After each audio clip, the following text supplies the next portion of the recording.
श्री स्वामी समर्थ. तर इथं आपण करत आहोत पावभाजी. तर चला सुरुवात करूया.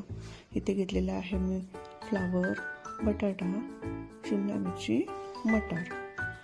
फोडणीसाठी घेतलेले कांदा, बीट, टोमॅटो, अद्रक लसूण मिरची पेस्ट, मिरची पावडर आणि पावभाजी मसाला. तर हे आपण सगळं धुवून घेऊ आणि कुकरमध्ये मीठ, थोडी हळद घाला आणि कुकर लावून 4 शिट्टी काढून घ्या. तर दुसऱ्या कढईमध्ये तेल गरम करून घ्या. त्यामध्ये कांदा टाका. कांदा ब्राऊन झालं की नंतर अद्रक लसूण मिरचीची पेस्ट घाला. इथे कुकरला शिट्ट्या झालेल्या पाणी काढून दुसऱ्या बाउलमध्ये काढून घ्या. आता पूर्ण भाजी स्मॅश करून घ्या चांगली. नंतर त्यामध्ये टाकायचे आहे मिरची पावडर, पावभाजी मसाला. चांगला एकत्रित करून घ्या. चांगलं तेल सुटल्यानंतर त्यात टाकायचं आहे टोमॅटो पण सगळं एकत्रित करून घ्या.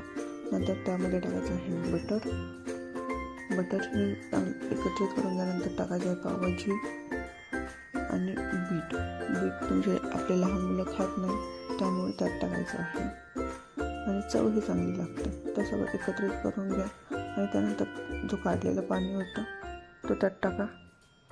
मीठ टाका. चांगलं एकत्रित करा. नंतर टाकायचा आहे पावभाजी मसाला. वरून टाकल्यानंतर चांगली टेस्ट लागते.